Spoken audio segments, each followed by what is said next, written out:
Hello and welcome back to the Talking Wolves podcast. I'm your host, Matt Cooper, and today I'm joined alongside Dave as a party. Dave, how you doing? Very well, thank you, mate. Very well. Thank you for asking. Yeah, all good. Didn't know what I was That's good. What are you drinking there, mate? It seems to be going to your head a little bit. Oh, mate, it's a Foster's, mate. So I know there'll be a lot of people in the comments commenting that. I don't dislike. That's all we got time for this week, folks. So please.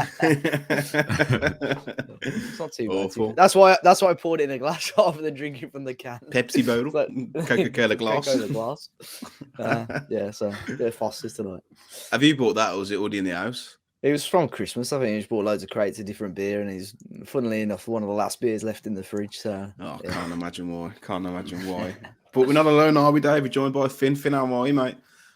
I'm right, thank you, mate. Glad to have a sober host back. So yeah, looking forward to this one.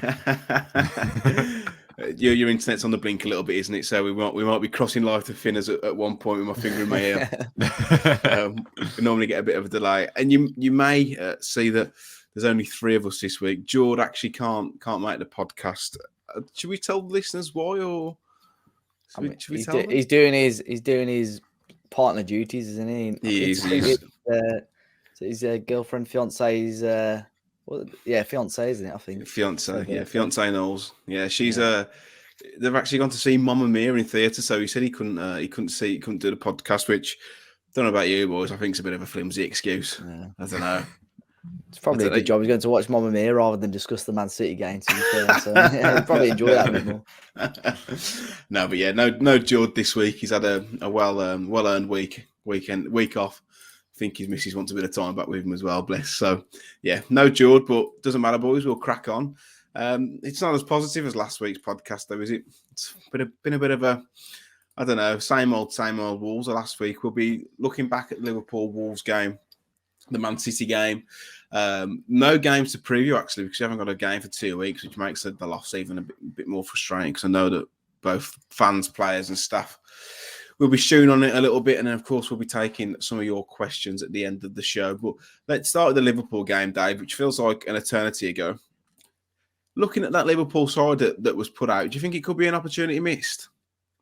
I think so. I think, the way after we beat in West Ham, I think we looked at that game and looked at the Liverpool team and thought, we could give these a good go.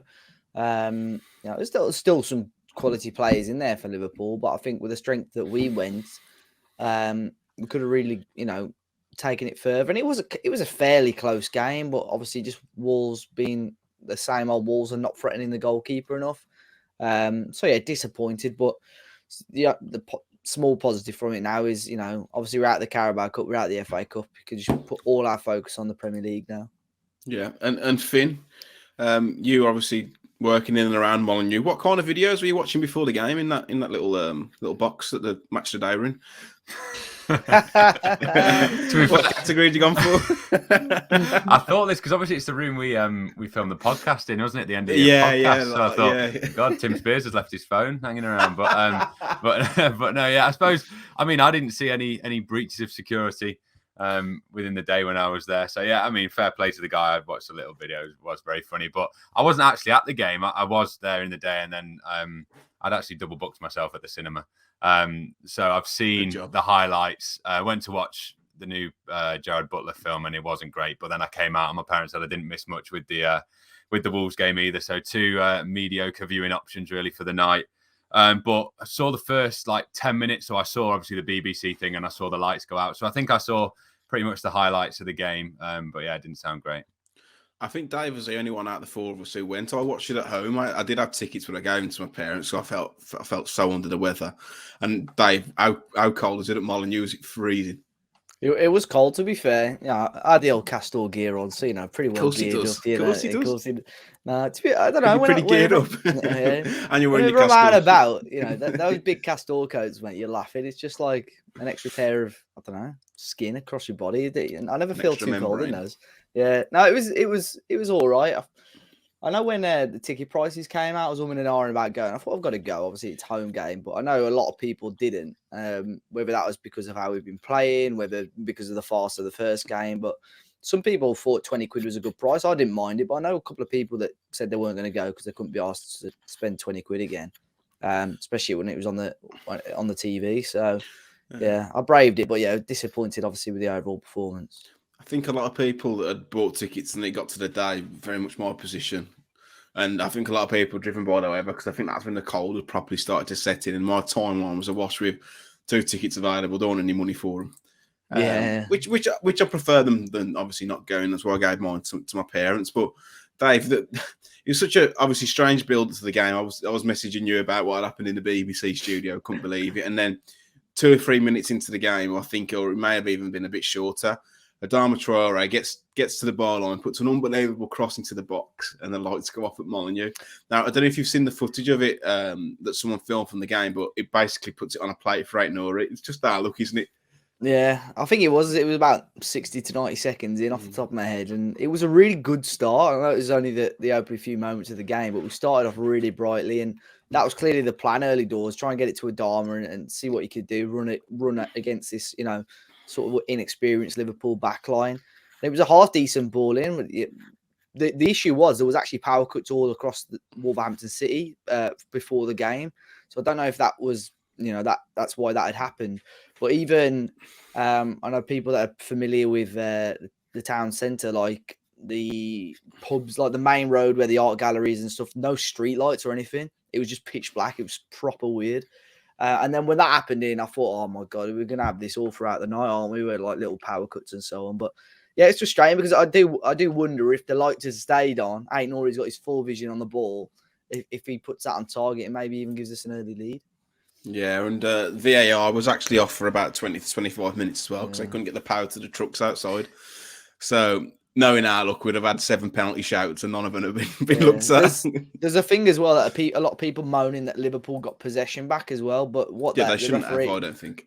What the referee did, he gave the ball back to Keller and he kicked it back to Wolves. But obviously, he kicked it all the way back to, I think, Jose Sara, one of our centre halves, got it. So we did get possession back, but obviously not in the position where we originally had it.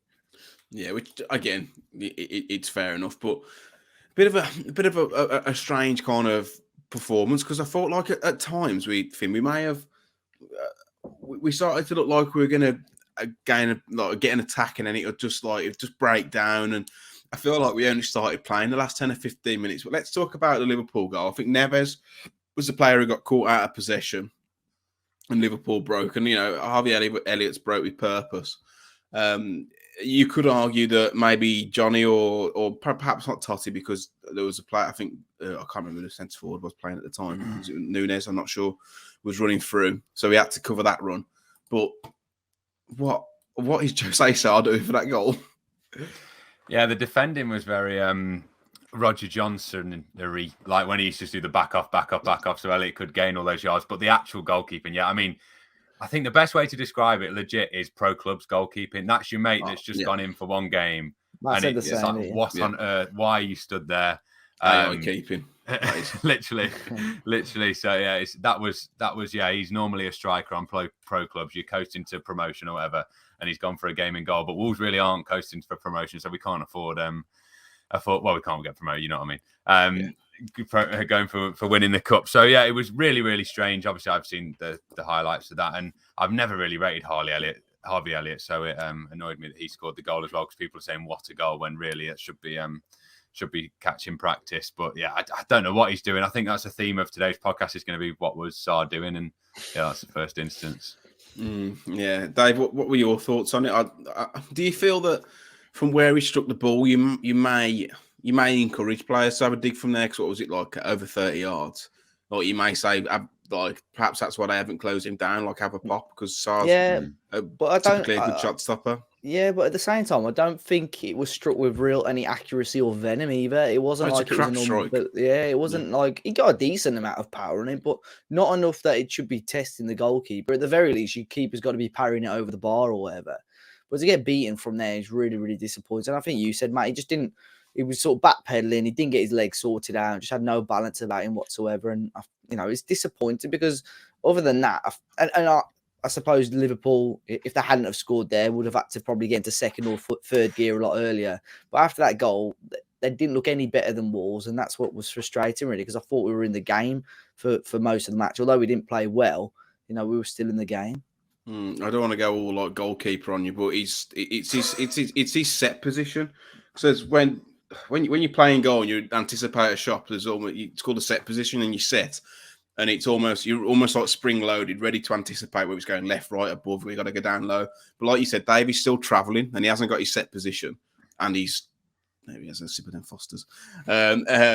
And he's still on the move, and he's dived backwards, hasn't he? Because he hasn't been able to spring. But it's such a shit, sloppy goal to concede. And, Never's giving the ball around the middle of the park. Perhaps you could point some of the blame at him, point some of the blame at the defenders. But Finn, I think the book stops at Sarr for that, if I'm totally honest. Yeah, definitely. As I said, it's probably should just be catching practice normally. And Dave's right with it's one of the first things I saw about the game was the XG philosophies tweet with Liverpool's 0.15, I think it was, and we were 1.4 odd. So that's really the only sniff we gave them. And yeah, it's annoying that it's gone like that. And it is annoying that we've gone out with such a whimper when you'd thought the game, like on the back of the sort of narrative that we should be through, let's go and do them now, and we sort of flattered to deceive. But as that stat proves, we've had the chances. And again, a theme for the season that we can't put them away. I mean, no like clear-cut chances, but by stats, should have at least scored a goal. But football isn't played on paper. But the defence was struggling to play out from the back as well, and in particular, Sarr again, Dave. I know we're probably going to come on to it more so with the Man City game, but foreshadowing. It's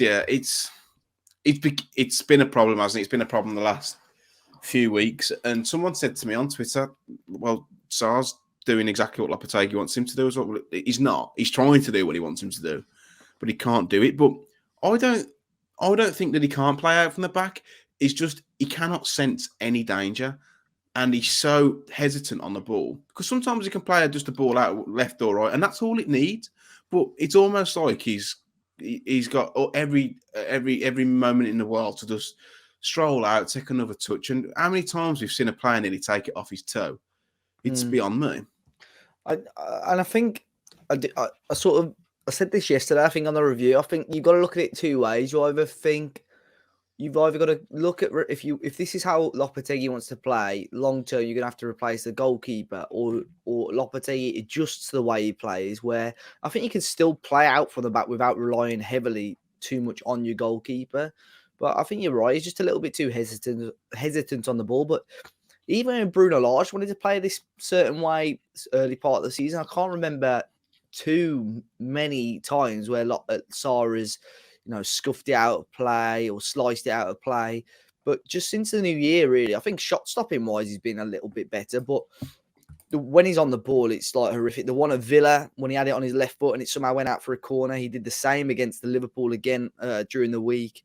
Obviously, the goal, which was disappointing, but and I know I've seen people moan on social media. You need to try not to get on the backs of players when they're trying to play it out the back. But sometimes when he's on the ball and he's so hesitant, you almost can't help but groan and moan about it. And obviously the City one, which we'll come on to. So yeah. I think it's definitely something that needs looking at. Do you go and try and find a goalkeeper that is two-footed, or do you have to adjust the way you play so you're not relying too much on goalkeeper distribution? Yeah, I mean, we'll come on to the City game in more detail, but you've seen what happens when we lump it forward. We couldn't hold our own piss. Like, it just doesn't stick, does it? So why would you? What do you have a wicked trade-off where, okay, you lose the ball but further up the pitch, or you risk losing it in a dangerous area? But there's Premier League footballers, Dave. That shouldn't be the wicked trade-off. I know, but it's. I don't know. I think there's a balance of both of them, but just the way, I still don't think we're balanced enough as a squad. And I agree. We'll probably talk about it a little bit more with the City game, but I see it so often where, say, Hugo Bueno or whoever's got the ball, I just don't think there's enough support for him whatsoever. He's always having to go back to Kilman. And I just think with the three midfielders that we've got, someone's got to come and help and create some sort of triangle there. But we just seem too stretched as a team. And I'm just hoping that that's something that can get sorted out sooner rather than later. But you got to play. Yeah, you want to play out of the back, but I think you need more support from the midfielders, because I just don't think that's there enough at the minute. I look at us when we're playing. I feel like we're playing on the world's biggest football pitch constantly. There looks so many gaps, and it looks like the opposition's got like 2 or 3 more players. But you talk about the balance in the squad there, Dave. He switched to a back five for about 15, 20 minutes during the game. And that made us look even worse, which is what we've said all season. Again, and at 1-0 down, why? It was the same against Forest. I know we started the Forest game with that, but when you go 1-0 down, with the personnel he had on the pitch against Forest as well, I said this on the other podcast, he should have switched quicker to a 4 at the back. And I know we didn't concede. Defensively, we probably looked a little bit better, but it really restricted us in terms of how we were attacking Liverpool. And the thing is, it wasn't like we were playing a 5-3-2 because Adama never came central. He still played as a right winger. So it was basically like we were playing a formation without a left winger, i.e. without a pacey player running at James Milner, who's in his late 30s. So I don't mind him if he wants to experiment, because I know he's not really had a pre-season. I don't mind him experimenting in the cup games, but I still just felt it was a pointless exercise when we're chasing the game and, you know, you need forward players, you know, and we struggle for goals as it is. There's no point trying to restrict Liverpool. So, yeah, I was thankful that we went back to the back 4 second half, although obviously it didn't work. Second half, I thought we come on a little bit stronger. I think it's telling that one of his first changes was Semedo, who has come in for, I think it's fair to say, a lot of criticism since he made the switch from Barcelona to Wolverhampton. But it seems that maybe the past 2 or 3 games, maybe discounting the City game, I don't think he played that badly, he's actually looked fairly solid, dare I say. I don't want to touch wood on this because I know what he's like. But yeah, sorry, that might have been a slight Chris Kamara there. But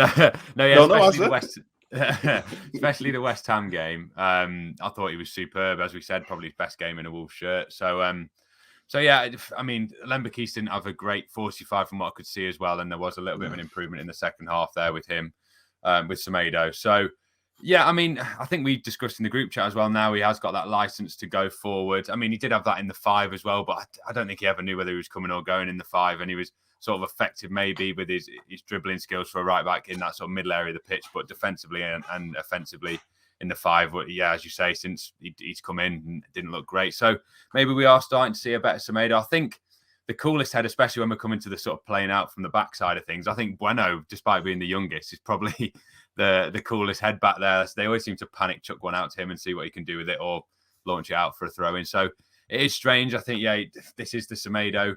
Maybe slightly, still not the fee that we paid. He's probably not worth that, but we're seeing improvements. And obviously Wolves wanted a right back at the start of the window, and that seems to have cooled. So it's only testament to his performances recently, I suppose. Unless Hoover comes back, I suppose. It looks like he's going to be back, but I don't think he'll be playing much. I think what you said there about Bueno is right, and I think it's maybe something to do with what Dave previously alluded to, that I think Bueno's previous position, because I think we'll sign him as a number 10. Dave, you said before, he's on the ball, he's pretty good, and that probably helps him when he's being with his press resistance. Yeah. Like, that's when the club signed him from Spain. That's what his main position was, and for one reason or another, he obviously started as a left wing back. So yeah, on the ball he is good, and at times he has a really decent cross on him as well. Although I just don't think he seems to be picking up those positions to be doing that at the minute. But yeah, I think that definitely helps. Got no one to aim it at either, which is a bit of a exactly. Almost got a bit of the Stephen Ward, start off as a striker, work your way down the team. Well, maybe we'll run out of attacking players sooner rather later at Anfield and get Hugo Bueno as a number 10 and score the winning goal.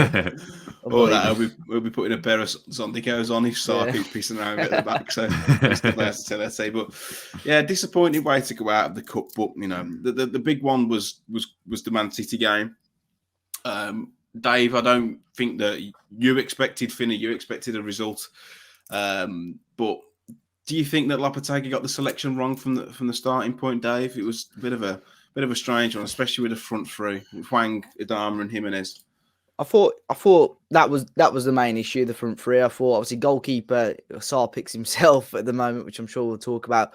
Back 4 was right and midfield 3 was right. That's the midfield 3 I would have gone for. I just thought obviously it offered a bit more physicality, but the front 3, I think he got every single choice wrong there. It was Pudence's got to start regardless. I think the form has been in since Lopetegui's come in, and the chances he's taking and creating. I think when you're spending 50 million pounds, euros on a player, you've got to give him the nod as well in Cunha, regardless. And I think he's shown some bright sparks and so on. And I know Sarabi has only just come in, so maybe I understand why he didn't start. But I personally probably would have started him. But yeah, it just didn't work whatsoever. The front three was disastrous, and obviously Lopetegui said at the end of the game he took the blame for that. So it'll be interesting to see if those three do start the next game against Liverpool, because it sounds like Lopetegui obviously knows they were the wrong decisions in that game. Finn Daves has said there that Lopetegui said it was his wrong selection and he takes the blame. Do you think he honestly believes that, or do you think he's trying to deflect a bit of the pressure away from the squad? Yeah, it's a good point, because I was just going to say, even in our opinions, if Lopetegui said he's got it wrong, then he's a far smarter brain than, well, I don't know, Dave does well with his young lads, but far smarter football brain than us. So if he's saying he's got the lineup wrong, then he probably has. But he could be doing that. I mean, it's early on tactics, isn't it? Get the players on side. But I think he did straight up just get it wrong. And if he could play that game again, if he could do the old football manager and quit mid-game, I think you'd go with a different lineup. I think in theory, there's possibly a world in which it works. But it's like, say, back in the day where it was Nuno tactics, everyone sit in and then launch it over to, if you had a Jimenez that could head it on for a bursting through Adama. But we just never saw that. I think once we got on the ball, there was never a passing behind or anything. It was like we were trying to retain possession, but we weren't good enough to do that. So I think the Lopetegui philosophy, maybe in general or maybe being generous, just that game, it doesn't really set up very well for a team like Man City to go up against. So maybe we've got to sacrifice games like this with, the wins against Everton, West Ham. This is where we're going to pick up the bread and butter points. And maybe these games we've got less of a chance. And that is sad, because as Wolves, I think in the Premier League, we've always felt, especially in the Nuno's days, one of the top 6 teams, you felt like we could really get something. And I really didn't after 5 minutes of the City game. So it's pretty sad. Dave, what did you think of the first half? I thought that we stayed alive until the goal, but I don't think by any means we were in the game. It was one-way traffic. Just couldn't, like I said, couldn't hold our own peace. Yeah, it was frustrating, and I think that was always probably going to be the way it was going to be. I don't think we were ever going to come and attack City or play them off the park. But still, you want a certain level of performance. And I just don't think we saw that from Wolves at all. I think we're a little bit unfortunate with one or two of the referee decisions, which seems to be a boring topic at the moment, because we just seem to be bringing it up after every game. I was disappointed, obviously, with the one where was it Hwang who went towards goal and got taken down last man, and and then he was penalised for that, which I really didn't understand. And obviously then Lemina and Lopetegui got the bookings for that. But yeah, I think if we held on till half time, it would have been interesting to see how well we did in the second half. I think it was just frustrating that obviously we conceded just before half time. We'll come on to the referees, because it's really starting to annoy me. But let's talk about that goal, Finn, the first goal.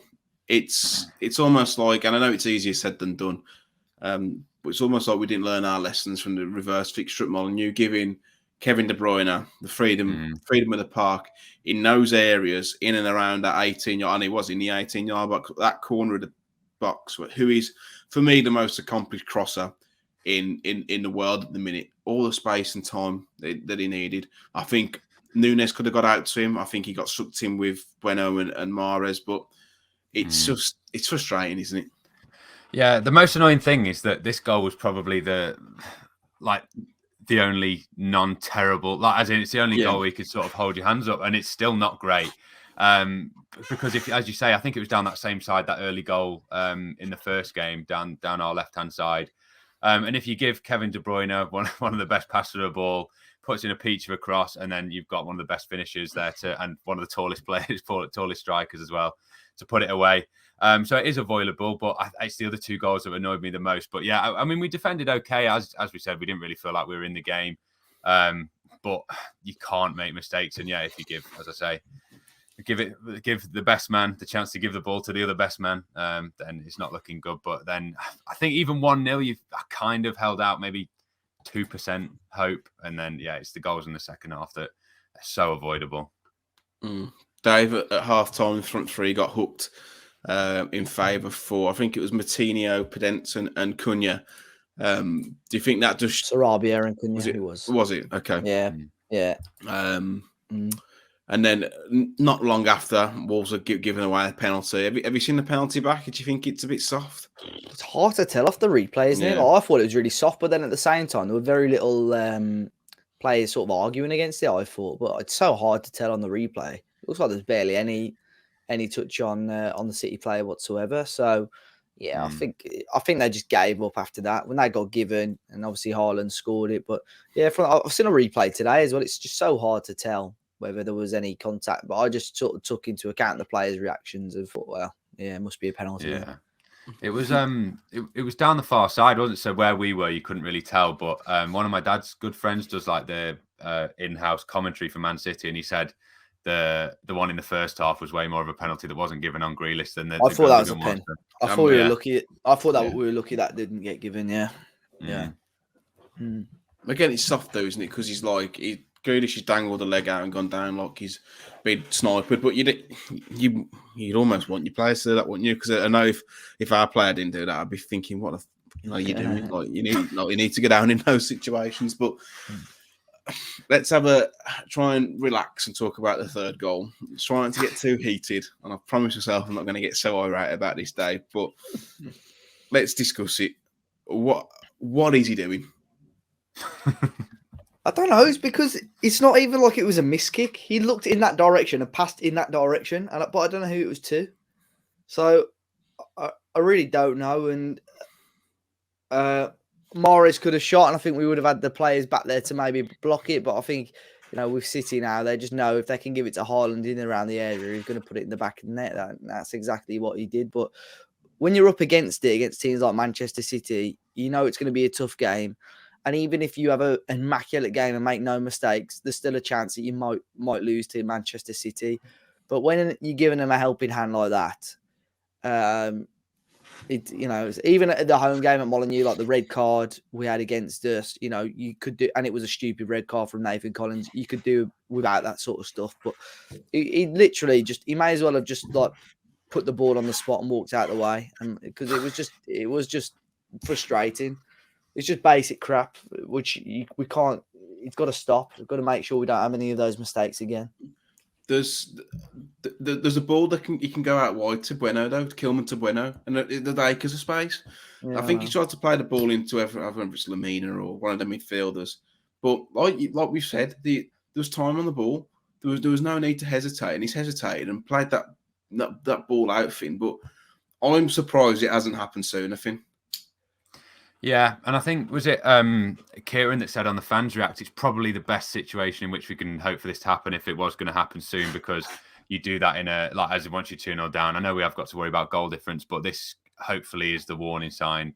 But you feel, as we said, we feel like every time he's on the ball, he's got the rick in him. And I think going back to that same point of the general playing out from the back, I didn't mind it against Man City because it's the one where you're going to maybe get the most rewards from, because they will chuck players forward. It sort of annoyed me when we were doing it against West Ham because you were literally just leading Antonio across. That was the only player you were taking out of the game with the back four.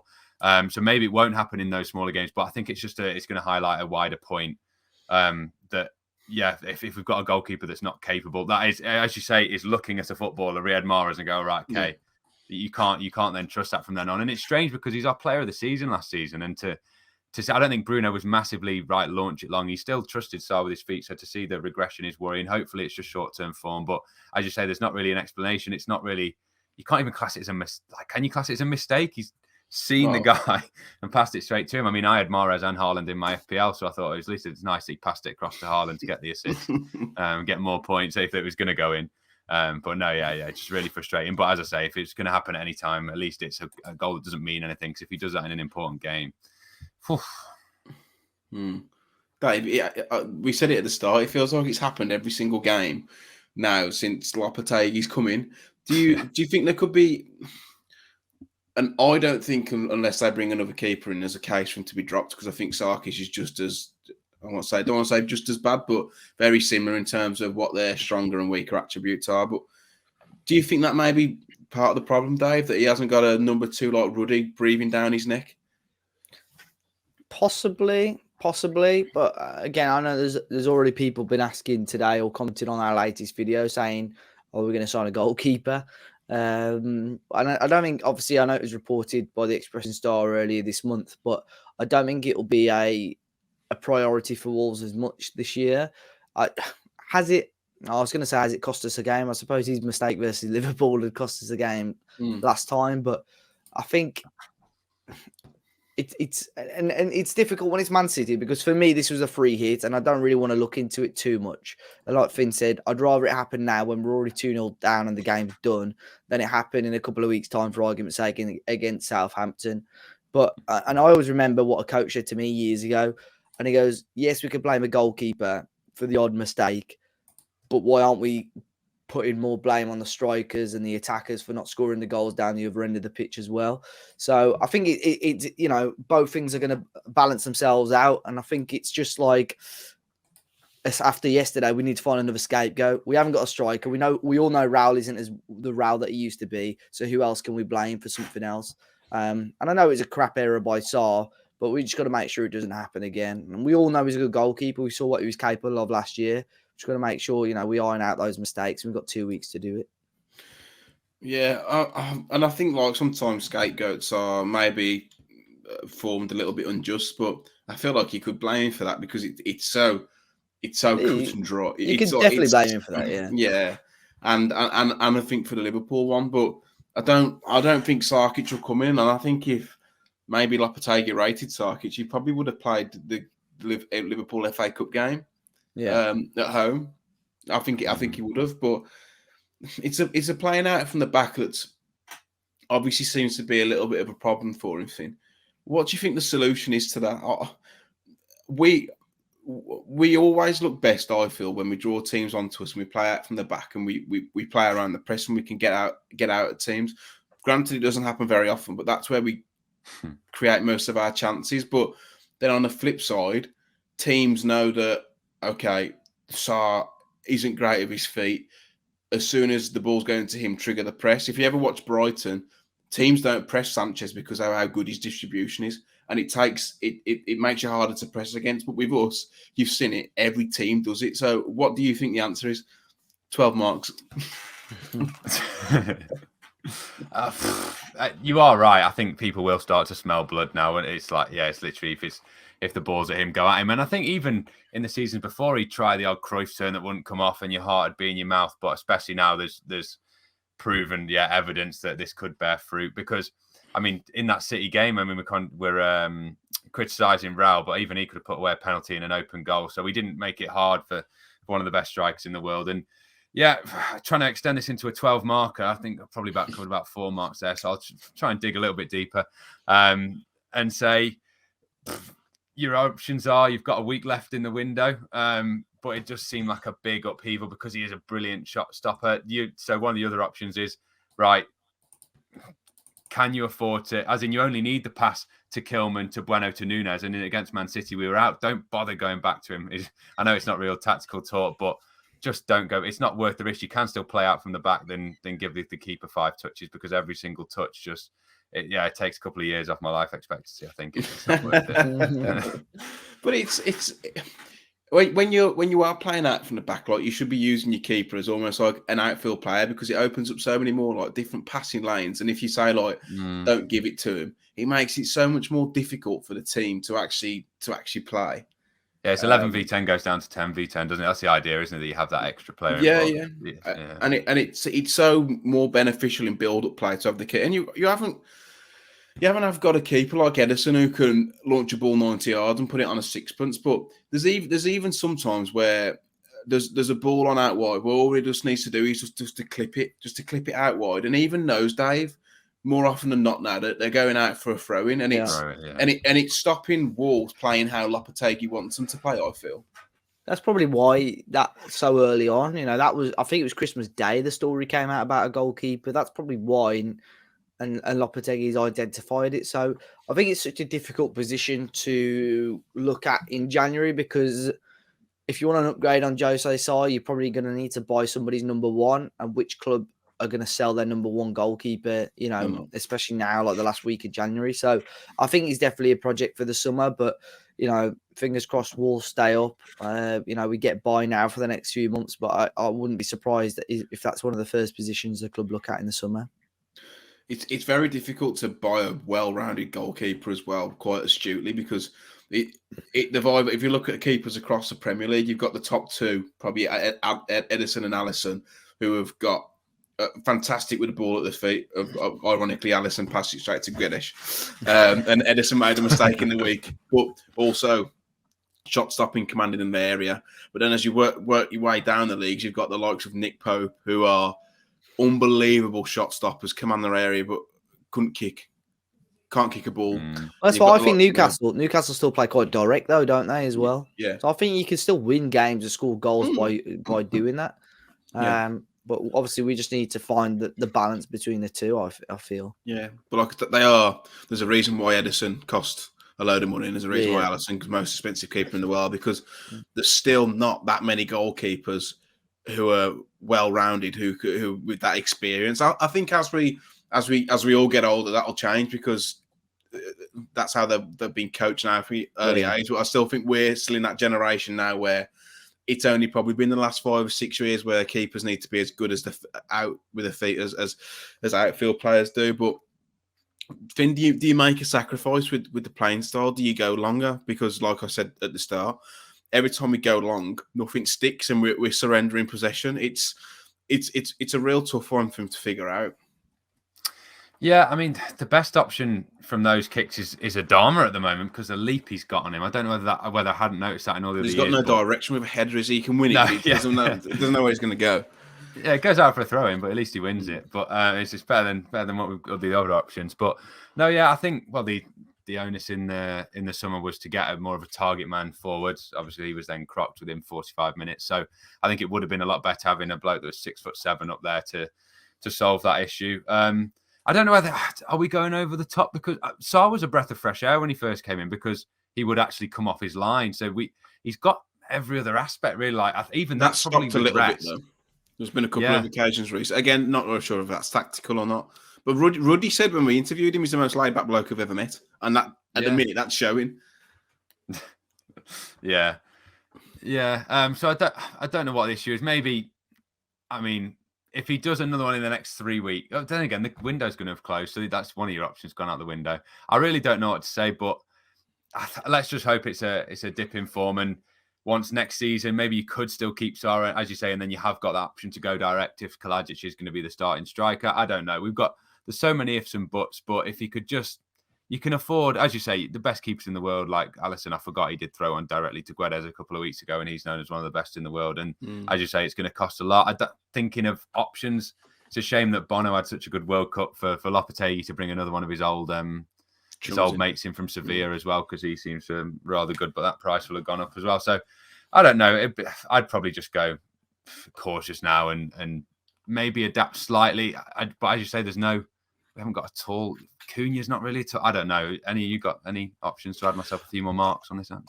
I don't even think it's a case of playing a big man up top, because you need to get players in and around said big man to win the. And if you're playing Cunha up top, who will put himself about, it's then if you don't win the first one, go and win the second one.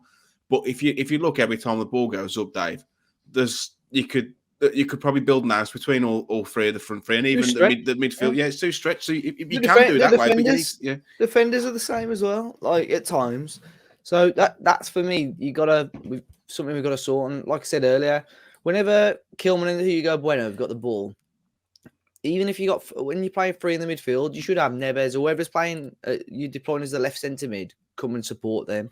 But you never see that as the case. I don't think so. I don't know what the answer, and this is why the club are paying Julian Lopetegui the big bucks to try and figure out and try and get us playing some half decent football and obviously climb us up the Premier League. It's I don't want to feel like we're putting the boot in on Sarr and all. I mean, like I said, I think everyone's to blame. Really, I think the performance wasn't good enough, full stop. But I think especially in the same week when you got one player making the two same mistakes, and obviously that's what the conversation is going to be about. But when you're not scoring goals, we can blame the defenders, but we need to start blaming the attackers for for not creating and not scoring goals. Even the central midfielders aren't doing enough. Yeah. Well, one thing I'd like to add before we move on to the betmate standings and everyone's questions is the refereeing. The refereeing for me, David Coote set the tone, because that Kilman challenge is a fair challenge. It's never a booking. You've got the Hwang one where he's through on goal, he gets chopped down and he's impeded against. It's like you said, Dave, earlier. It's every single week we're having the same conversations. But what can we do to stop this? It's funny. This has come about. In Germany, the referees quite frequently come out after the game and talk about their decisions. And there was an incident between, I think it was Bayern and Leipzig at the weekend, where it may have been Andre Silva who'd been chopped down, and the referee either gave it the other way or didn't give a foul and he was through on goal. I don't know. And Marco Rosa, the Leipzig manager, was doing his absolute nutting. I think he might have only booked the player, didn't send him off. So the referee came out after the game and did the interview with Marco Rosa pretty much next to him while they were doing the interview. And he said, I've only given yellow, for example, because it's not a denial of a goal scoring opportunity. And Marco Rosa went, okay, thanks for explaining it. I understand now why you may make it. And they shook hands. Why can't we have that? Why can't we have that at all? I think the referees in this country, I think the media and fans in general will jump on it so much. Words will get twisted or whatever. So I think they've got to be really, really careful with what's said. But I think not so much for this season, but I don't know if you've seen for the Club World Championship, have you seen the referees have got to go on the mic and explain VAR decisions? So that's going to happen very soon. And I think that's something the Premier League will have to bring in very, very soon as well. It happens in so many sports. I think we spoke about it around Christmas time because I'm sure Jord brought it up about something about the rugby or something. And even when I went to watch the basketball in New York, I didn't have a clue what was going up because the referee kept going up to a camera and saying something. I was like, what's he on about? But when a coach was challenging a decision, the referee would go up to the camera and explain what decision he's challenging and then go back to the camera and explain what decision they've given. So just stuff like that. It doesn't necessarily have to be an interview after the game. Just even in the ground, VAR, just to make it clear to the fans what's been given. So, yeah, we might get upset about it at the time, but once the full-time whistle's gone and once we get home and actually watch it a couple of times, we can, 9 times out of 10, hopefully understand why he's made said decision. Yeah, this incident in Germany, though, someone has probably watched the game. I've not watched the game, so I'm not sure exactly what happened, but Marco Rosa the manager got booked for his protest, and he said at the end of the game, like, apologies, I haven't reacted the way I have, and I understand why he made the decision. And it's like it's squashed and it's done. But exactly. Lopetegui's now got his third yellow card in 5 games. Like, he's a very passionate bloke, but and someone's asked a question about if he receives any more yellow cards, is there a ban, which we'll come on to. But I can see why he's getting so irate, because I feel like ever since he's come in, the refereeing standards have got worse and worse. And yes, they are a target, and they are going to make mistakes, but for me, they're glaringly obvious. And it's not even, I've had the benefit of the replay. I can see it, and I'm sat 25 metres away. Yeah, I know there's so many levels to it, and I think you are right with that Bundesliga thing. That I think in England we have, it's just sort of anonymity. It's like they make the decision and nothing ever about that. I mean, accountability, is there? Sorry, said that. I didn't get a word. There's no accountability. There's no accountability. Exactly. I mean, the most we've got was it Mike Dean last season sold him talking about a decision to the Sun or something for however much. Like, that's ridiculous that we're even in that situation that they can do that. It should be, explained. I mean, we get the ridiculous ones that, oh, sorry, the camera wasn't pointing or whatever, and they try and bullshit, lie their way through those explanations. But even Jared Gillett, that's now in the Premier League, there was that viral video, wasn't there? Oh, how refreshing is this? Hearing him mic'd up, and he hasn't been great really in the Premier League, but it gives a bit like he sounded like a competent referee that knew the rules, was clearing lights, hearing with the linesman. It all just sort of, it feels like there's no option for anyone to go, oh, it's corrupt, oh, it's this, oh, it's that. What have you got to lose? You're going to get less abuse. I mean, if you're competent at your job, which is why it then comes up, are they not competent? Because why can't we hear what they're saying? Oh, Wang's been fouled. He's last man. I'm going to book him and then book Lamina for protest. You know what I mean? It's just so unclear. And I suppose it might be a culture in our end as well, because there is that video of Jude Bellingham in Germany saying, oh, this referee's match fixed before. So maybe we just don't go well with with referees. I don't know. But there's so many options we've just discussed there, and one of them's got to come in soon. Yeah, there's no accountability. No. And I'm not one of these fans who thinks, oh, well, they're match fixing and they only do it because checking club badge. But it's there was fouls that City made, all yellow cards for City. I think the first 4 yellow cards they're never yellow cards, even for like going the other way. And I think City should have had a penalty. Was the one he gave against Rodri as well, which was never a booking? Yeah, really, really strange. Kilman challenge. It's just, that was never a booking either. Yeah, that was even a foul. Yeah, I didn't think it was either. Yeah, there was, but he set himself when the referee's making high-profile mistakes in the first 5-10 minutes, and then that one after the Wolves break as well. Yeah, exactly that.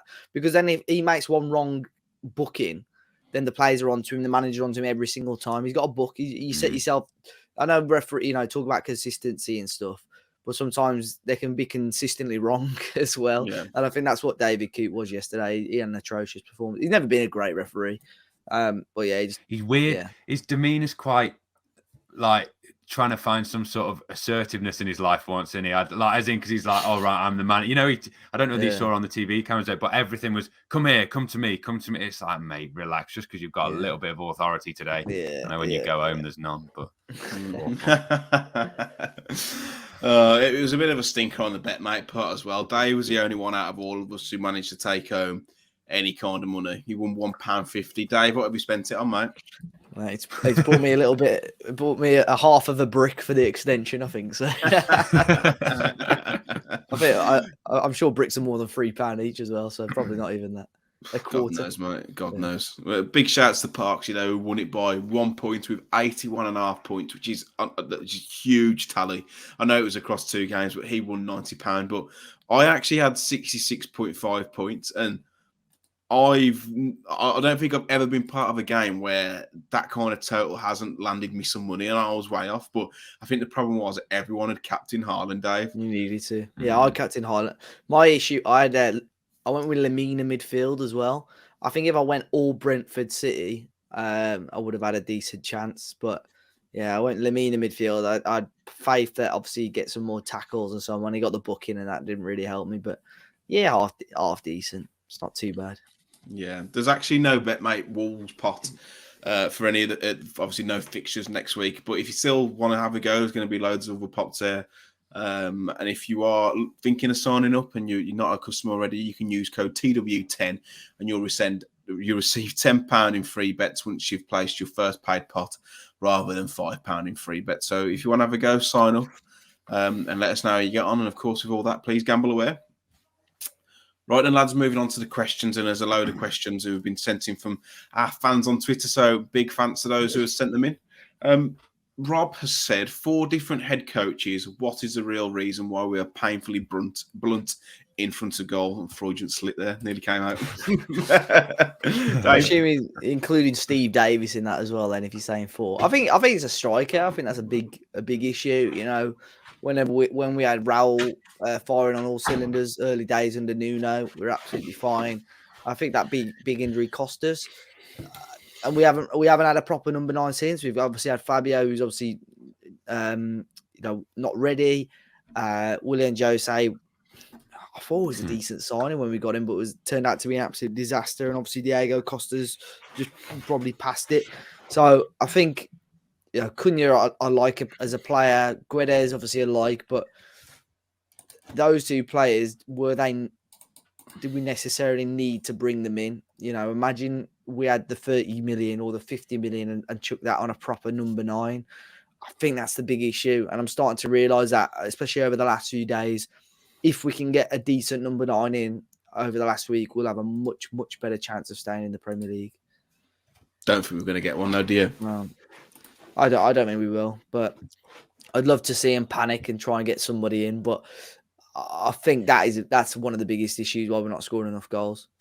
I think I know creativity is an issue as well, but when you haven't got the number 9, you're not going to put the chances away.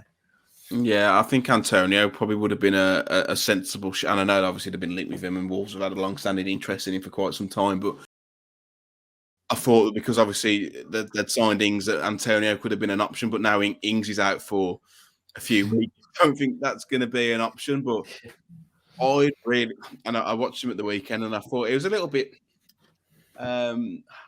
inconsistent and a little bit, a little bit rash, or not rash. I'm trying raw. That's what I'm looking for. But Gyökeres, like he wouldn't cost the earth, and he didn't score at the weekend, but he was integral in the build-up play. But he's just he's spinning in behind. He's coming short. He's like he looks like a proper old-fashioned number 9. I don't think he's that great with his back to goal, but even like a punt on him, he's only going to cost you 12 or 15 million pound, Dave. Is it worth going and have a go? Still young, still got time to develop. I think so. I think I was going to bring him up, to be fair, because I know you'd seen him during the week, and I've watched little bits of him, and he's in good form as well. I think that's a big bonus. I think Antonio, would be a good player to bring in, but this season's not been particularly great, not really finding the net. Gyökeres would be a really interesting one, a market that we haven't really delved into enough. And again, don't want to keep bringing it up, but worst case scenario, if we dip down, I think he's somebody that would stay with you next year as well as a number 9, obviously proven in that division. He reminded me of like Baby Raoul when he first come to Wolves. Like got a bit of everything, quite quick, but just like really agile and dynamic. Could come short, could try and hold the ball up, could get on the end of it, could spin in behind. He went past Max Aarons, who is fairly quick. Like he wasn't even there. He just burst past him, and like I think that's what we're crying out for. And even if how much would it cost? 15 million, 20 million tops. If he doesn't do as well and he doesn't really perform, there's going to be a championship club who's willing to spend 12 or 15 million pounds on him. So yes, you're going to lose a bit of money, but for me, it's the risk is minimal, Dave. Yeah, I think. Be interesting, obviously. I think now we're slightly later in the window. It probably costs that little bit more for Coventry to obviously make it worth selling. I think now this is over the next day or so is the perfect time. I say perfect time, but the right time if you want to try and get somebody in, because you're giving clubs enough time to try and get a replacement in. But we need somebody. We need a number 9. I think that's the main thing. And I think if you say worst case scenario, 15 million for Gyökeres, I don't think you're far away. I don't think that would be a bad signing, but obviously there's plenty out there. But I think that's just a decent market. Even I don't know what his goal scoring record's like, but I'd assume it's not as good as it was last year. But Brereton Diaz coming towards the end of his deal, probably not going to sign at Blackburn. I think you get him at a decent price as well. I think he's in talks with. Was it Villarreal? You said or something like that. Villarreal, that was it. Yeah. Which is say a strange move, but speaks Spanish, doesn't he? So maybe that's what it is. He's only 23, which I can't believe. He seems to have been around for years, man. Yeah, when he was at Forest, I think he was like 16, 17 when he broke through, wasn't he? Yeah. So, and didn't have the Diaz part. Ben Brereton, I suppose if we bring someone in though for next season, as in not for next season, but when you get to next season, if you've got Kaladzic back, you've got Raul, Fabio. You got on a 2-year as well. So yes, you got a lot if everyone was fit. But no, I think the main thing is I think people see that 4-4-2 looks mostly promising, doesn't it? Cunha is that second striker because the balls that he's played to put on a plate for people have been really, really promising. You've then got Sarabia that's got a lot of goals under his belt last season. So there are goals there and there's promising. I think if you could just bring it all together with a new number 9, I think that's why people are looking at it. But I think Cunha could play as number 9. I think Cunha could play as a number 9, but it's again, it's they're such isolated figures, that front 3/4. Like you need to, you've seen what it can be like when we have those short, sharp passes, like the Forest goal, and it works because we're almost all in that kind of area. A lot of the goals that we concede come from 1-2s in and around the corner of the box, and they might create a chance. Dave, can you remember the last time we got an overload out wide or something? It just doesn't happen. No, it doesn't. So there's areas that we need to look at, and I know the Sarabi is probably the replacement for Guedes. I thought he looked all right. He had a good chance as well. Came to him at the back post. Even Podence came on and just changed things straight away. I think he had a chip shot. I probably would have gone for power. But yeah, tried to be cheeky and dink Edison. But we got players there, we got creativity there. I think I'd be very surprised if the front three for Liverpool wasn't Sarabia, Cunha, and Pedence. I'd probably stick with the rest of the team. I think the midfield three is a decent shout, but yeah, obviously a lot could change. We've got the window will be shut by the next game, so we might still have one or two more players available for selection. Various people have asked, unless we bring a striker, how do we realistically, how do we have a realistic chance of staying up? What do you reckon, Finn? Dave?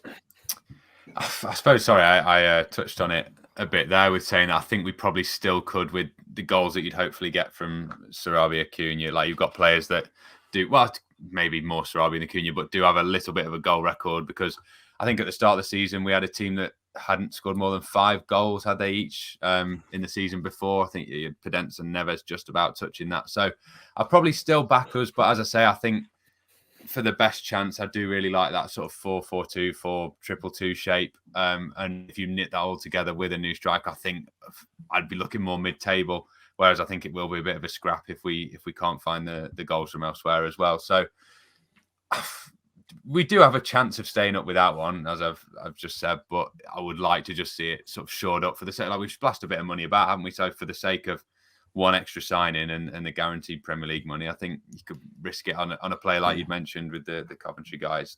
It's a small amount, isn't it, if you're going to then get the money that comes with staying up? Yeah, 12 goals as well in halfway point. If you score 24 goals, you're probably going to be going down, Dave.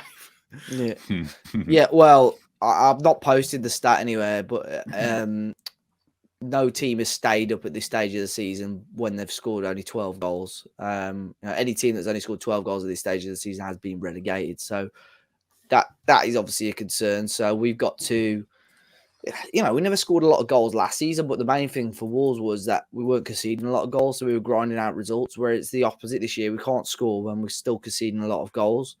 So that's something that we need to look at and consider. And like Finn said, that's what I was thinking earlier. Yeah, Fosa might have to put their hand in their pocket again, but I don't think they'd mind spending an extra 10, 15 million quid to bring somebody in if it's going to help us, stay up. I know it doesn't guarantee survival, but it will give us a long way there. And that's why I know a lot of people, and with the Danny Ings thing, people go, "Oh, hey, I told you we shouldn't have signed Danny Ings." But at the same time, I think it's just the intent that West Ham have gone out there. It's not necessarily the right striker, but gone out there to try and improve their front line. That's what we need to see Wolves doing a little bit more of. Matt Wolf has asked, does the experiment need to stop now? Time to commit to an 11 and run with it. Yeah, I suppose so. I think obviously it's still so early days for Lopetegui. He doesn't know his strongest 11, and I think, as mad as it sounds, our squad now is quite big. We've got a lot of strength and depth. So he does need to try and find his strongest 11 ASAP. But we've seen different formations. We've seen 3 in the middle. We've seen 4-2-3-1. We've seen 4-4-2. We've seen 5 at the back. From Liverpool onwards, or at least Southampton onwards, he needs to find a formation he likes, and he needs to find an 11 that can settle and fast. Whether that be dropping Kilman and bringing Dawson in or whatever, like he needs to sort that out sooner rather than later. I think that'll help. Josh has asked any update on João Gomez. I know, Dave, you just put something out on the socials. Yeah, there's been something just out from UOL, which is a Brazilian, pretty big outlet out there, and basically saying that he's still insisting on joining Wolves. I think somebody had even messaged his barber today because his barber had put a story out about him going. Someone had messaged his barber, and he said, "Yeah, his dream is still to join Wolves." So it said, I know, it said that Flamengo are starting to realise that they're going to have to take his decision into account as well. So that sort of does bode well. But it said their decision will be made today, so I'm assuming we'll still be talking about it on next week's pod. Yeah, I think he'll sign. Yeah, I've got a feeling he'll sign. Free João Gomez. It'll be a good announcement video, to be fair. I'll be very disappointed if that don't get included. Yeah, well, the club have already semi-announced it, didn't they, with the Lamina video? Because they had the talks. Well, Alex Cook reading out saying Wolves are close to signing. It was on twice, wasn't it? Because they were scrolling on the Sky Sports app and it come up as well. Yeah. You know what, though? I don't blame the club with this, because obviously Flamengo have moved the goalposts, and Wolves can't be. Everyone says it's only a it's only a couple of million quid. It's only £1 million, but I get that. But if you're known to just wilt every time someone says, yeah, we agreed a fee, and they say, actually, no, we want an extra £1 million, it sets a precedent, doesn't it, Finn? Where clubs know they can take you for a bit of a ride, and that needs to be stamped out. And it might be missing out on a player, and I know perhaps he might not be in a position to do that, but I completely understand the club stance on this. Yeah, it's I think the similar thing happened. This is going back a bit now, but with Danny Loader from Reading at the last second, they tried to get a little bit more, and Wolves said no. And I am going in. I'm between two minds with I'll just give him the extra $1 million, but as you say, it does set a precedent. So if we don't get him, there will be fans, and in the back of my mind, I'll be going, oh, why didn't we just cough up the extra $1 million? But as you say, for future dealings, I think you're more likely going to find it with like the South American clubs are more famous for things like this, aren't they? And hopefully that wouldn't happen elsewhere. And I don't think Danny Loader's gone on to do much. So if we do walk away and it's not right for us, maybe it's a great throwback. That is. He's actually called Danny Namasso now. Finn. Oh, he is, isn't he? Yeah, I saw him on Football Manager. Yeah. He's obviously at Porto.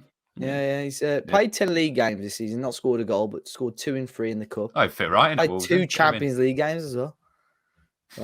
Yeah, but he represents Cameroon at an international level now.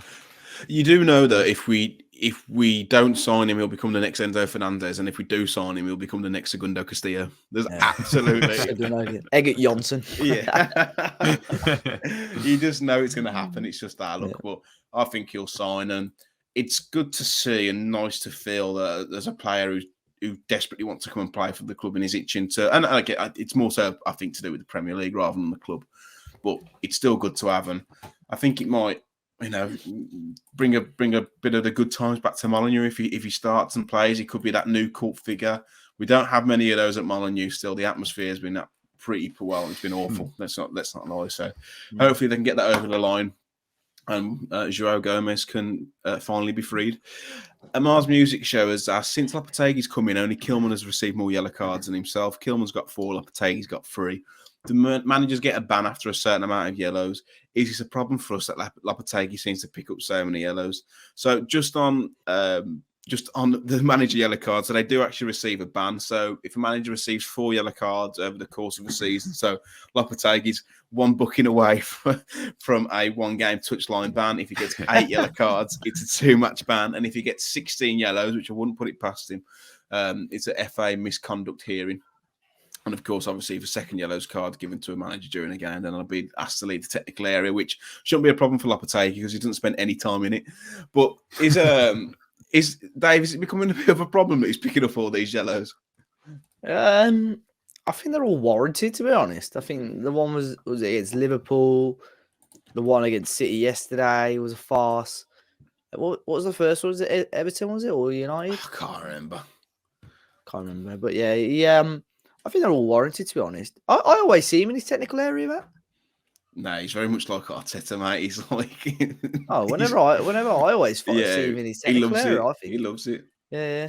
But no, I thought it would be 5, but yeah, I didn't know those rules on the bookings, to be fair. So I never get. Surely a manager's never got 8 yellows in one season, have they? So I mean, 5. No. I mean 4. Then yeah, but yeah, that'd be mad. Imagine like it happens like before Feb, like a touchline ban. That would be like mad. Yeah. There's a theory that when and with Arteta as well, that he comes out of his technical area that much because it's almost like if they're trying to mount an attack down that same wing that they're on, like the opposition, then it's like almost like it feels like the pitch is like scrows in and it's like it can't play out there. Like it's just a theory that's been apparently that's one of the reasons why he does it so much as well. Imagine that at West Ham though, when the area is about 200 yards from huge, isn't it? Yeah. Really be clocking some steps up, as Julian. Next question is from Mark Davis, and may or may not be the same Mark Davis who used to play for Wolves. I'd imagine not. What a wasted talent he was. Such a good footballer. Anyway, get him on the pod. If you could add one Wolves striker from the last 20 years to this squad, who would it be? You can't take Prime Jimenez. Probably of note that Steve Bull wasn't in the last 20 years, was he? Oh, good shout. He wasn't, was he? So I know who I'm taking. I think you can't look past Yannick Sagbo, can you really? Oh. No, Kenny Miller, I reckon. This level, Kenny Miller. Stephen Fletcher, mate. It's the only right answer. Oh, Fletcher. Yeah, that's right. You're right, actually. Yeah, Fletcher. Omri Kamara. Possibly. He was good player. I think Ebanks Blake's someone everyone's thinking, but at the top level never really did it, did he? No. I think Stephen Fletcher's a great shout. He used to hit Fletcher double figures quite so regularly. good. He was so in the good. air as well. You talk about class in the air on the floor. floor. What a baller, man. Head's gone, man. Head's gone. Head's gone. What about you, Finn? All the good ones are gone there, but I mean, you got Benicophobe maybe that reached the Prem to a maybe arguably decent level. I don't think he did much at Bournemouth, but I think you've taken all the good ones there. I was going to give Sagbo a shout, bless him. Fletcher hit 12 goals in both his Wolves seasons. 12 in 34 in both seasons. And even Burnley the year before, he got 12 as well. Because Doyle, obviously Doyle was a good footballer, but I think he did really well at Reading that one season in terms of goal getting. But after that, he was very much like 7 or 8, which, I mean, I'd snap your hand off for someone like that right now. But different kind of player, wasn't he? Yeah. Doyle was a bit of a workhorse, never a goal scorer, but someone's off the ball was really good. I've never seen a bloke with a magnetic chest like him. Ridiculous. Yeah. Every time, it doesn't matter who's around him, he could bring the ball out of the sky. He's so good. Trash Wax Records has asked, if Dawson is our only defensive signing, is it enough? Centre backs, I think so. I think maybe you could squeeze another right back, but you got Keanu Hoover coming back now, so you don't need to worry. We don't need to worry about that. So no, I think a right back would have been okay, but I think Semedo's woken up a little bit now. I think Wan-Bissaka would have been the one, but obviously he's starting to play okay for United as well. So I think it's okay for now. I think it's all right. What about you, Finn? Do you think Dawson's enough for defensive reinforcements? Yeah, as Dave said, there was the lots of. I suppose Lamptey hasn't. That was a recent one as well, even since Semedo's played well. But yeah, there was talks of a right back, and that seems to have dampened down. And it seemed like we only wanted one centre back. It was between Dawson or Felipe, and I'm probably happier with Dawson, which when Felipe is like Champions League centre back. I know it sounds strange, but just in the situation, and that allows Mosquera to reportedly go out on loan as well. So I think that works all round. And I think I saw someone put on Twitter, Dawson's got 52 leagues in his career. It's mad for a centre back. So maybe if you can chip in with a few as goals. Well. 19 Premier League goals he's got, hasn't he? Has he? I mean, I don't believe he was at West Brom a long time. Yeah, he was at West Brom for how long 7 years, weren't he? How many has he got? He scored 14. He's take away his 2 goals in the Championship. He got 12 goals for Albion. He's had joint third highest Premier League goal scorer. Right. He's on Costa and Jimenez. Him and Neves have both got 19. And Europa League Team of the Year last year. Yeah, you got. In terms of the box ticking exercise, so what they were after, he's pretty perfect. English centre half, leader, Premier League experience, slow, cumbersome, cheap. Cheap. But now I think it's a really astute piece of business. I would have liked to have seen Felipe as well, and I think a lot of perhaps the Wolverhampton Wanderers Yummy Mummy Facebook group would probably be gutted as well, because he's devilishly handsome, isn't he? Yeah, single dingles. Who remembers that? But yeah, I think it's enough for me. And finally, before we close, we had a message from the Wolves Women podcast to say that there's a big game coming up this Sunday with Wolves not playing. Wolves Women take on Super League opposition in West Ham United in the FA Cup. Great to see as many Wolves fans at New Bookshead in Telford, 2:00 kickoff. Tickets available on the AFC Telford website. So if you are looking for some football to go and watch, you need your Wolves fixed, then get down to the New Bookshead on Sunday, 2:00 kickoff to watch Wolves Women versus West Ham United. Chaps, been an absolute pleasure as usual. I've enjoyed that. I feel like we've chewed the fat quite a lot and been quite analytical. It's usually a barrel of laughs, but today I feel like we've got a little bit off our chest. But we'll be back. Maybe not next week. But we might be back with a stream, Dave. Yeah, I mean, when is deadline day next Tuesday? Yeah, so probably do a couple of hours. Probably not as long as our normal ones because they do tend to go on and on. But yeah, might do a couple of hours up till the deadline next Tuesday. So yeah, that'll pretty much fill the podcast fix for next week. Yeah. Yeah, fantastic. And don't forget, of course, if you are willing to join the bet, mate, and come and play with us, guys, use code TW10 if you're a new customer, and you'll receive £10 in free bets once you've played your first paid pot. No Wolves fixtures this weekend because I don't play, but there'll be plenty of others for you to get your teeth stuck into. And, of course, be gamble aware. Dave, where can people find you should they wish? And any update on your Twitter account? No update on the Twitter. So, I mean, you can follow me over there, but I won't be tweeting as of right now. Still suspended by Twitter, but that's at Dave as a party on there and Instagram. And yeah, Dave as a party on the old LinkedIn. I bet people who don't listen to the podcast think you're dead. I know. I hope that the DMs are on there because obviously, you know, you were on a Man City podcast last week and he said he tried to get in contact with me and obviously couldn't. I normally do, and it's mad really. I normally do like religiously a preview with another West Ham channel. And I was going to message him about the Craig Dawson video because I thought, I bet they feel bad that I never did anything from last week when we played him. But they don't follow Talking Wolves, so I couldn't DM them. So I'm assuming they'll have DM'd me. I normally get DMs off random people sending me transfer rumors every hour. So I'm gonna have about 100 DMs, I think, when I get the account back. But I don't know if Twitter just do it in batches. I've searched it in all sorts. And someone said just keep emailing them, but I don't know. Oh, they've actually just they just emailed me. What they said? Let's go. Here we go. Breaking news. Please check your inbox for an email from Twitter with instructions on how to confirm your email address. Oh. We're back. I think we're back live on the podcast. Yeah, let's do it. Do it right now, mate. Let's get it. Right, confirm your email. We'll stay on. We'll stay on the line. This is info@twitter.com. Right, we're just gonna quickly log in. Username. Go on then. Dave as What's a the party password? No, I'm not. I won't repeat that. Here we go. Could this? This is honestly. This is why I love live Find your podcast. account. This is what happened last time, though. Should we? Oh, the confirmation code's coming through. I think it's done, lads. I mean, I'm sure it's back. I'm not going to wait too long, but yeah, we're back on Twitter. No, we want to wait. Finn, you got much fun this week, mate? No. Finn, do your outro. Now let me get the code out my email. Okay, yeah, don't worry. This is going to be a big anticlimax when there's 2 DMs as well, but I hope there's loads there for you, mate. I'm Finners on everything, FINERRZ. No, I'm going to go and watch the Last of Us now. Have a nice evening. I suppose it's a break from football at the weekend, so I'll try and fill that with something, the big void that it will be. And I might tweet Dave all weekend if he's got it back, just to do something. Yeah, well, if you want my password, folks. Yeah, I mean, if you want something to do, Dave will probably need an extra pair of hands getting through all this fan mail and DMs. So yeah, if you want to help him out, what's The Last of Us like? I've seen a lot of people watch that. You said The Last of Us, yeah. Well, yeah. Well, I've obviously I played the game and literally brought me to tears. Like, what would I have been, like 16? And it honestly was unbelievable.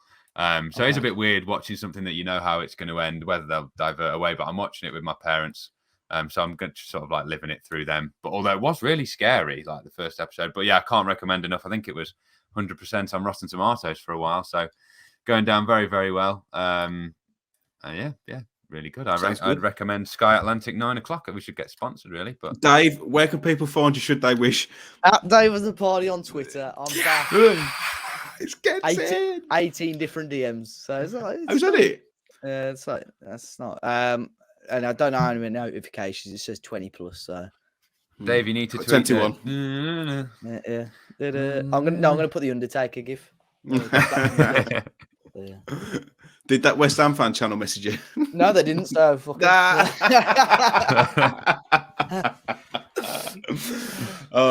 that's the best news I've had all week. Dave's finally back on Twitter. He's been itching to tweet his thoughts and feelings off the Talking Wolves account, but I've got in trouble a couple of times. So yeah, thought better of it. So Dave, where can people find you? Dave has a party everywhere. Yeah, everywhere. Yeah, I'm back. Everywhere. So make sure you follow him on Twitter. He's back. What was that, Bobby Zamora? I'm back. Yeah. I might bet now. I'll do the I'm M Cooper Writes on Twitter, Matt Cooper Bites on YouTube and Twitter, and we are Talking Wolves across all good social media platforms are on there, even TikTok at Talking Wolves. Let us know in the comments down below if you've enjoyed the video and like it if you have. Subscribe if you're new. And until next time, enjoy yourself, take care, and enjoy the rest of your week.